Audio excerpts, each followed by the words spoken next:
أعوذ بالله من الشيطان الرجيم بسم الله الرحمن الرحيم পড়ছি তাফহিমুল কোরআন সূরা আন-নিসার 171 সিরিয়াল থেকে। এটি প্রত্যেক যুগের মুনাফিকদের বৈশিষ্ট্য। মৌখিক স্বীকারোক্তি ও ইসলামের গণ্ডির মধ্যে নামমাত্র প্রবেশের মাধ্যমে মুসলমান হিসাবে যতটুকু স্বার্থ ভোগ করা যায় তা তারা ভোগ করে। আবার অন্যদিকে কাফির হিসাবে যে স্বার্থটুকু ভোগ করা সম্ভব তা ভোগ করার জন্য তারা কাফেরদের সাথে যোগ দেয়। তারা সর্বত্রভাবে কাফেরদের বিশ্বাসভাজন হবার চেষ্টা করে। তাদেরকে বলে, আমরা মোটেই গোঁড়া ও বিদ্বেষপরায়ণ মুসলমান নই। মুসলমানদের সাথে আমাদের অবশ্যই নামের সম্পর্ক আছে, কিন্তু আমাদের মানসিক ঝোঁক, আগ্রহ ও বিশ্বস্ততা রয়েছে তোমাদের প্রতি। চিন্তা ভাবনা, আচার ব্যবহার, রুচি, প্রকৃতি ইত্যাদি সব দিক দিয়ে তোমাদের সাথে আমাদের গভীর মিল। তাছাড়া ইসলাম ও কুফরির সংঘর্ষে আমরা তোমাদের পক্ষই অবলম্বন করব। নবী সাল্লাল্লাহু আলাইহি সাল্লাম এর জামানায় কোনো ব্যক্তি নিয়মিত নামাজ না পড়ে মুসলমানদের দলের অন্তর্ভুক্ত হতে পারত না। দুনিয়ার বিভিন্ন দল ও মজলিসে যেমন তাদের বৈঠকগুলোতে কোনো সদস্যের বিনা ওজরে অনুপস্থিত থাকাকে দলের প্রতি তার অনাগ্রহ মনে করে থাকে এবং পরপর কয়েকটি সভায় অনুপস্থিত থাকলে তার সদস্যপদ বাতিল করে তাকে দল থেকে বের করে দেয়, ঠিক তেমনি ইসলামী জামাতের কোনো সদস্যর জামাতের সাথে নামাজে গরহাজির থাকাকে সে জামানায় সে ব্যক্তির ইসলামের প্রতি অনাগ্রহের সুস্পষ্ট প্রমাণ মনে করা হতো। আর যদি সে অনবরত কয়েকবার জামাতের গরহাজির থাকতো, তাহলে ধরে নেওয়া হতো সে মুসলমান নয়। তাই বড় বড় কট্টর মুনাফিকদের সে যুগে 5 ওয়াক্ত মসজিদে হাজিরা দিতে হতো, কারণ এছাড়া তাদের মুসলমানদের দলের অন্তর্ভুক্ত থাকার আর দ্বিতীয় কোনো পথ ছিল না। তবে যে জিনিসটা তাদের সাচ্চা ইমানদার থেকে আলাদা করত সেটি হচ্ছে এই যে, সাচ্চা মুমিনরা বিপুল উৎসাহ আগ্রহ নিয়ে মসজিদে আসত, জামায়াতের সময়ের পূর্বেই মসজিদে পৌঁছে যেত এবং নামাজ শেষ হবার পরও মসজিদে বসে থাকত। তাদের প্রতিটি পদক্ষেপ একথা সুস্পষ্ট হয়ে উঠত যে নামাজের প্রতি তাদের যথার্থই হৃদয়ের টান ও আগ্রহ রয়েছে। বিপরীত পক্ষে আজানের আওয়াজ কানে আসতেই মুনাফিকদের যেন জান বেরিয়ে যেত। মন চাইত না, তবুও নেহাত দায়ে থেকে তারা উঠত। তাদের মসজিদের দিকে আসার ধরন দেখে পরিষ্কার বোঝা যেত যে স্বস্ফূর্তভাবে তারা আসছে না, বরং অনিচ্ছায় নিজেদের টেনে টেনে আনছে। জামাত শেষ হবার পর এমনভাবে মসজিদ থেকে পালাতো যেন মনে হতো কয়েদিরা বন্দিশালা থেকে মুক্তি পেয়েছে।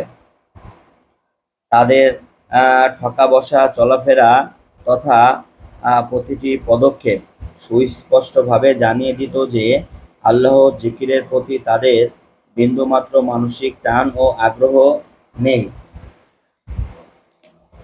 অর্থাৎ যে ব্যক্তি আল্লাহর কালাম ও রসুলের জীবন চরিত্র থেকে হেদায়েত লাভ করেনি, যাকে সত্য বিমুখ ও বাতিলের প্রতি গভীর অনুরাগী দেখে আল্লাহ তাকে সেদিকেই আল্লাহ তাকে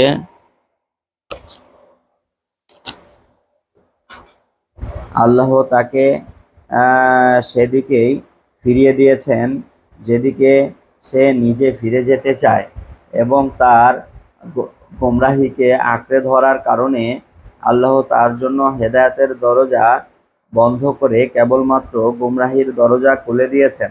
এহেন ব্যক্তিকে সঠিক পথ দেখানো আসলে কোনো মানুষের সাধ্যের অতীত। রিজিকের দৃষ্টান্ত থেকে এ বিষয়টি অনুধাবন করা যেতে পারে। রিজিকের সমস্ত সম্পদ মহান ও সর্বশক্তিমান আল্লাহর ক্ষমতা ও কুদরতের পূর্ণ নিয়ন্ত্রণাধীন। এটা একটা জাজল্য জাজল্যমান সত্য। মানুষ যা কিছু পায়, যতটুকু পায় আল্লাহর কাছ থেকেই পায়। কিন্তু যে ব্যক্তি যে পথে রিজিক চায়, আল্লাহ তাকে সেই পথে রিজিক দান করেন। যদি কোনো ব্যক্তি হালাল পথে রিজিক চায় এবং সেজন্য প্রচেষ্টাও চালাতে থাকে, তাহলে আল্লাহ তার জন্য রিজিকের হালাল পথগুলো খুলে দেন। তার নিয়ত যে পরিমাণ সৎ ও নিষ্কলুষ হয়, সেই পরিমাণ হারাম পথ তার জন্য বন্ধ করে দেয়। বিপরীত পক্ষে যে ব্যক্তি হারাম খাবার জন্য উঠে পড়ে লাগে এবং এই জন্য চেষ্টা চরিত্র করতে থাকে, আল্লাহর হুকুমে সে হারাম খাবারই পায়। এরপর তার ভাগ্য হালাল রুজি লিখে দেওয়ার ক্ষমতা আর কারো থাকে না। অনুরূপভাবে এটাও একটা জাজল্যমান সত্য যে এই দুনিয়ায় চিন্তা ও কর্মের সমস্ত পথ আল্লাহর ক্ষমতা ও ইখতিয়ারের অধীন। আল্লাহর হুকুম, অনুমতি ও তাওফিক তথা সুযোগ দান ছাড়া কোনো একটি পথেও চলার ক্ষমতা মানুষের নেই। তবে কোনো ব্যক্তি কোন পথে চলার অনুমতি পায় এবং কোন পথে চলার উপকরণ তার জন্য সংগ্রহ করে দেওয়া হয়, এটা পুরোপুরি নির্ভর করে সংশ্লিষ্ট ব্যক্তির নিজের চাহিদা, প্রচেষ্টা ও সাধনার উপরে। যদি আল্লাহর সাথে তার মানসিক সংযোগ থাকে, সে সত্যানুসন্ধানী হয় এবং স্বাচ্ছা নিয়তে আল্লাহর পথে চলার জন্য প্রচেষ্টা চালায়, তাহলে আল্লাহ তাকে তার ওই অনুমতি ও সুযোগ দান করেন। তখন এ পথে চলার যাবতীয় উপকরণ ও সরঞ্জাম তার আওতাধীন হয়ে যায়। বিপরীত পক্ষে যে ব্যক্তি গোমরাহি ও পথভ্রষ্টতা পছন্দ করে এবং ভুল পথে চলার জন্য চেষ্টা সাধনা করে, আল্লাহর পক্ষ থেকে তার জন্য হেদায়েতের সমস্ত দরজা বন্ধ হয়ে যায় এবং সেই সমস্ত পথ তার জন্য খুলে দেওয়া হয় যেগুলো সে নিজের জন্য বাছাই করে নিয়েছে। এহেন ব্যক্তিকে ভুল চিন্তা করার, ভুল কাজ করার ও ভুল পথে নিজের শক্তি সামর্থ্য ব্যয় করা থেকে নিরস্ত্র রাখার ক্ষমতা কারো নেই। যে ব্যক্তি নিজেই তার ভাগ্যের সঠিক পথ হারিয়ে বসে এবং আল্লাহ যাকে সঠিক পথ থেকে বঞ্চিত করেন, কেউ তাকে সঠিক পথের সন্ধান দিতে এবং এই হারানো নিয়ামত খুঁজে দিতে পারে না। নিজের দিনকে একান্তভাবে আল্লাহর জন্য করে নেওয়ার অর্থ হচ্ছে মানুষ আল্লাহ ছাড়া আর কারো আনুগত্য করবে না, একমাত্র আল্লাহর প্রতি অনুগত ও বিশ্বস্ত হবে। তার সমস্ত আগ্রহ, আকর্ষণ, প্রীতি, ভালোবাসা, ভক্তি, শ্রদ্ধা একমাত্র আল্লাহর প্রতি নিবেদিত হবে। আল্লাহর সন্তুষ্টির জন্য কোনো জিনিসকে যে কোনো মুহূর্তে বিসর্জন দিতে কুণ্ঠিত হবে, এমন ধরনের কোনো ভালোবাসা বা হৃদয়ের টান তার কোনো জিনিসের প্রতি থাকবে না। মূল আয়াতে শকর শব্দ ব্যবহার করা হয়েছে। শকর শব্দের আসল অর্থ হচ্ছে নেয়ামতের স্বীকৃতি দেওয়া ও কৃতজ্ঞতা স্বীকার করা এবং অনুগ্রহীত হওয়া। এই ক্ষেত্রে আয়াতের অর্থ হচ্ছে, যদি তোমরা আল্লাহর প্রতি অকৃতজ্ঞ না হও এবং তার সাথে নিমক হারামি না করো, বরং যথার্থই তার প্রতি কৃতজ্ঞতা ও অনুগ্রহীত থাকো, তাহলে আল্লাহ অনর্থক তোমাদের শাস্তি দেবেন না। একজন অনুগ্রহকারীর প্রতি কৃতজ্ঞতা প্রকাশের সঠিক পদ্ধতি কি? হৃদয়ের সমগ্র অনুভূতি দিয়ে তার অনুগ্রহের স্বীকৃতি দেয়া, মুখে এ অনুভূতির স্বীকারোক্তি করা এবং নিজের কার্যকলাপের মাধ্যমে অনুগ্রহীত হবার প্রমাণ পেশ করাই হচ্ছে কৃতজ্ঞতা প্রকাশের সঠিক উপায়। এই তিনটি কাজের সমবেত রূপই হচ্ছে শকর। এই শকরের দাবি হচ্ছে প্রথমত অনুগ্রহকে অনুগ্রহকারীর অবদান বলে স্বীকার করতে হবে, অনুগ্রহের শকর গুজারি করার এবং নেয়ামতের স্বীকৃতি দেওয়ার ক্ষেত্রে অনুগ্রহকারীর সাথে আর কাউকে শরীক করা যাবে না। দ্বিতীয়ত অনুগ্রহকারীর প্রতি প্রেম, প্রীতি, বিশ্বস্ততা ও আনুগত্যের অনুভূতিতে নিজের হৃদয় ভরপুর থাকবে এবং অনুগ্রহকারীর বিরোধীদের প্রতি এ প্রসঙ্গে বিন্দুমাত্র প্রীতি, আন্তরিকতা, আনুগত্য ও বিশ্বস্ততার সম্পর্ক থাকবে না। তৃতীয়ত কার্যত অনুগ্রহকারীর আনুগত্য করতে হবে, তার প্রতি মেনে চলতে হবে, তার হুকুম মেনে চলতে হবে এবং তিনি যে নেয়ামতগুলো দান করেছেন সেগুলো তার মর্জির বিরুদ্ধে ব্যবহার করা যাবে না। কোরআনের আয়াতে এখানে মূলত শাকির শব্দ ব্যবহার করা হয়েছে। এর অনুবাদ করতে গিয়ে আমি বড়ই পুরস্কার দানকারী শব্দ ব্যবহার করেছি। আল্লাহর তরফ থেকে যখন বান্দার প্রতি শুকর করার কথা বলা হয় তখন এর অর্থ হয় কাজের স্বীকৃতি দেওয়া বা কদর করা, মূল্য দান করা ও মর্যাদা দেওয়া। আর যখন বান্দার পক্ষ থেকে আল্লাহর প্রতি শুকর করার কথা বলা হয় তখন এর অর্থ হয় নিয়ামতের স্বীকৃতি দান বা অনুগ্রহীত হবার কথা প্রকাশ করা। আল্লাহর পক্ষ থেকে বান্দার শুকরিয়া আদায় করার অর্থ হচ্ছে আল্লাহ বান্দার কাজের যথার্থ মূল্য দান করার ব্যাপারে কুণ্ঠিত নন। বান্দা তার পথে যে ধরনের যতটুকু কাজ করে আল্লাহ তার কদর করেন, তার যথার্থ মূল্য দেন। বান্দার কোনো কাজ পারিশ্রমিক ও পুরস্কার বেশি প্রতিদান দেন। মানুষের অবস্থা হচ্ছে মানুষ যা কিছু কাজ করে তার প্রকৃত মূল্যের চেয়ে কম মূল্য দেয়, আর যা কিছু করে তা সে সম্পর্কে কঠোরভাবে পাকড়াও করে।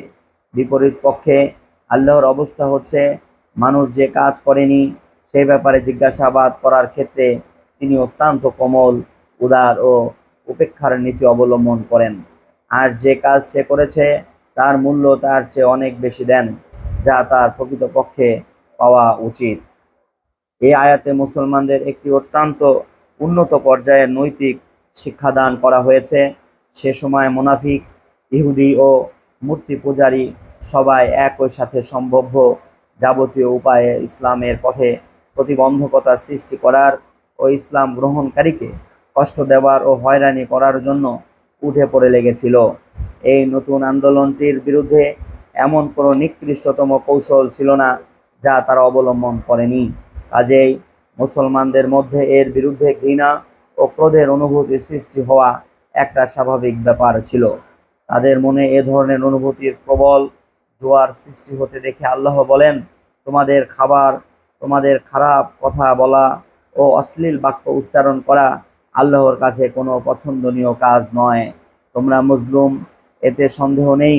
আর মজলুম যদি জালেমের বিরুদ্ধে অশ্লীল কথা বলে তাহলে তাদের সে অধিকার আছে, কিন্তু তবুও প্রকাশ্য ও গোপনে সর্বাবস্থায় ভালো কাজ করে যাওয়া ও খারাপ কাজ পরিহার করাই উত্তম, কারণ তোমাদের চরিত্র আল্লাহর চরিত্রের নিকটতর হওয়া উচিত। তোমরা যার নৈকট্য লাভ করতে চাও তার অবস্থা হচ্ছে এই যে তিনি অত্যন্ত ধৈর্যশীল ও সহিষ্ণু, মারাত্মক অপরাধীদেরও তিনি রিজিক দান করেন এবং বড় বড় পাপ ও ত্রুটি বিচ্যুতি তিনি ক্ষমা করে দেন। কাজেই তার নিকটতর হবার জন্য তোমরাও উচ্চ মনোবল, বুলন্দ হিম্মত ও উদার হৃদয়ের অধিকারী হও। অর্থাৎ যারা আল্লাহকে মানে না এবং তার রসুলদেরকেও মানে না, আবার যারা আল্লাহকে মানে কিন্তু রসুলদেরকে মানে না, অথবা রসুলকে মানে কিন্তু আর কাউকে মানে না, তারা সবাই কাফের। কাফের হবার ব্যাপারে তাদের মধ্যে কোনো পার্থক্য নেই। তাদের কারো কাফের হবার ব্যাপারে সামান্যতম সন্দেহ নেই। অর্থাৎ যারা আল্লাহকে নিজেদের একমাত্র মাবুদ ও মালিক বলে স্বীকার করে নেয় এবং তার প্রেরিত সমস্ত নবীর আনুগত্য স্বীকার করে, একমাত্র তারাই নিজেদের কাজের প্রতিদান লাভ করার অধিকার রাখে। তারা যে পর্যায়ের সৎ কাজ করবে সেই পর্যায়ের প্রতিদান পাবে। আর যারা আল্লাহকে কোনো প্রকার অংশীদারবিহীন মাবুদ ও রব হিসাবে মেনে নেয়নি, অথবা যারা আল্লাহর প্রতিনিধিদের মধ্যে কাউকে মেনে নেওয়ার ও কাউকে প্রত্যাখ্যান করার বিদ্রোহাত্মক কর্মপদ্ধতি অবলম্বন করেছে, তাদের কোনো কাজের প্রতিদান দেওয়ার প্রশ্নই ওঠে না, কারণ আল্লাহর দৃষ্টিতে এ ধরনের লোকদের কোনো কাজের আইনগত মূল্য নেই। অর্থাৎ যারা আল্লাহ ও তার রসুলের উপরে ঈমান আনবে তাদের হিসেব নেবার ব্যাপারে আল্লাহ মোটেই কড়াকড়ি করবেন না, বরং তাদের ব্যাপারে কোমলতা ও ক্ষমার নীতি অবলম্বন করবেন। ধন্যবাদ। পড়ছিলাম তাফহিমুল কোরআনের সূরা আন-নেসার 180 সিরিয়াল পর্যন্ত। আবারও 181 থেকে পড়ার আশাবাদ ব্যক্ত করে আজকের মতো এখানেই শেষ করছি। আল্লাহ সবাইকে কবুল করে নিন, আমিন। আসসালামু আলাইকুম ওয়া রাহমাতুল্লাহি ওয়া বারাকাতুহু।